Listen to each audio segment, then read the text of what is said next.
Assalamualaikum warahmatullahi wabarakatuh. Kami dari Sekolah SMA Negeri 1 Torgamba, kelas 11 IPA 1, kelompok 5, sedang berada di kantor pajak di Kota Pinang. Kami akan mewawancarai beberapa karyawan yang bekerja di kantor tersebut. Sebelumnya ada baiknya kami memperkenalkan diri terlebih dahulu. Perkenalkan, nama saya Siska Adelia. Namaku Daniel Andreas. Nama saya Mutiara Nur. Nama saya Nazwa Aulia. Nama saya Dona Beata Arbun. Nama saya Julius Parangatun Sungguh. Langsung saja kita masuk ke dalam.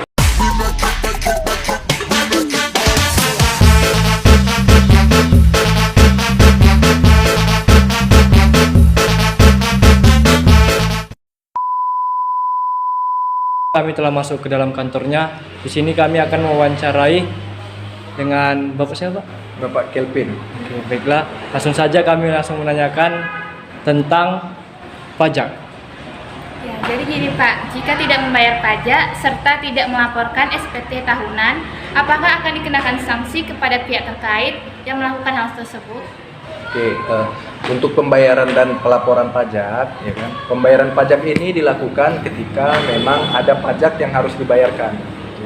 Nah, ketika ada pajak yang harus dibayarkan, dibayarlah tepat waktu. Apabila melewati jangka waktu, terbitlah sanksi denda keterlambatan. Nah, untuk pembayaran pajak ini sendiri, untuk pajak yang disetor sendiri oleh wajib pajak, itu batas waktu pembayaran adalah tanggal 15 bulan berikutnya. Nah, gitu. Jadi jangan sampai lewat tanggal 15. Kalau misalnya lewat, itulah terbit sanksi. Oke. Nah, kemudian untuk pelaporan pajak atau pelaporan SPT tahunan, gitu ya. Pelaporan SPT tahunan ini sendiri dilakukan setahun sekali, ya kan? Setahun sekali, paling lama bulan 3 tahun berikutnya untuk wajib pajak orang pribadi, atau paling lambat bulan 4 tahun berikutnya untuk wajib pajak badan. Nah, misalnya sekarang kan tahun 2023, melapor pajaknya itu nanti paling lambat bulan 3 dan bulan 4 tahun 2024 gitu. Nah, untuk sanksi keterlambatan atau misalnya tidak lapor pajak gitu ya, untuk orang pribadi dikenakan sanksi 100.000 per tahun terlambat gitu ya, atau tahun tidak lapor. Kemudian untuk wajib pajak badan lebih besar, sebesar 1 juta untuk tiap tahun terlambat lapor. Oke Pak, pertanyaan kedua, kelebihan dan kekurangan apa saja jika wajib pajak menggunakan e-filing? Oke. Nah, sebenarnya e-filing ini adalah satu inovasi dari Direktorat Jenderal Pajak yang tujuannya adalah untuk yang pertama mengurangi penggunaan kertas gitu ya, go green. Nah, kemudian adalah untuk meningkatkan efisiensi waktu dan tempat. Apabila wajib pajak memiliki kesibukan gitu ya, tidak sempat datang ke kantor pajak, maka e-filing adalah solusinya. Namun di sisi lain, e-filing ini kan adalah laporan berbasis online gitu ya, berbasis internet. Nah, sebenarnya untuk kekurangannya itu sendiri apabila di daerah kita itu sulit internet. Nah, gitu. Jadi kesulitannya di situ, tidak ada jaringan gitu ya. Nah, untuk kelebihannya sendiri itu sangat banyak. Salah satunya itu seperti yang saya jelaskan sebelumnya tadi, tidak perlu datang ke kantor, bisa dikerjakan di mana saja selama ada jaringan internet, bisa dikerjakan di HP, di laptop gitu. Memang kita sendiri dari Direktorat Jenderal Pajak menyarankan kepada wajib pajak untuk beralih dari yang sebelumnya menggunakan laporan SPT-nya itu menggunakan kertas, formulir kertas, untuk beralih ke laporan online melalui e-filing. Seperti itu. Pertanyaan ketiga, upaya apa saja untuk meningkatkan kebutuhan wajib pajak dalam menyampaikan atau melaporkan surat pemberitahuan atau STP dengan menggunakan e-filing? Oke.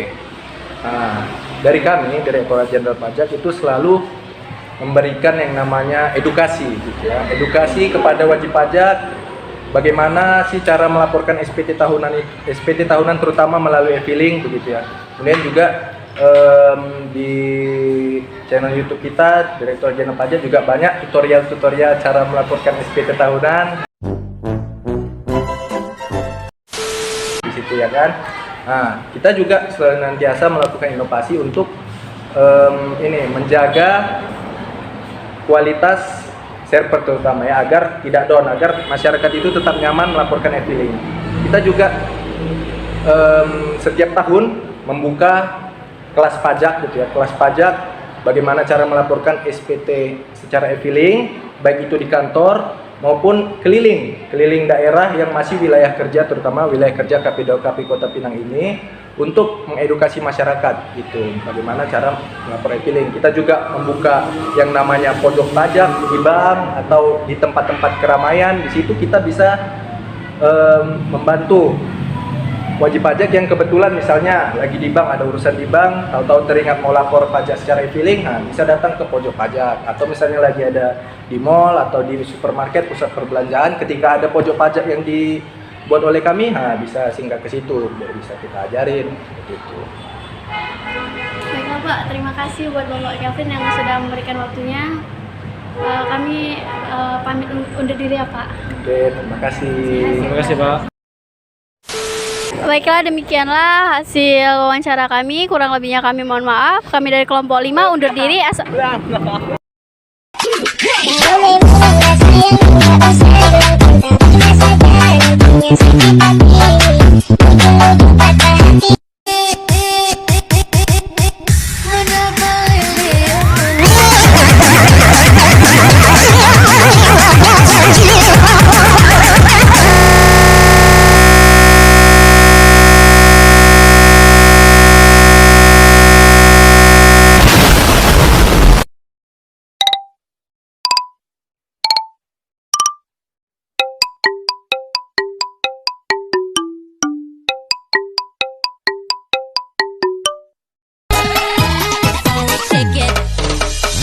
Aku terpikat dirimu, waktu aku memandang wajahmu.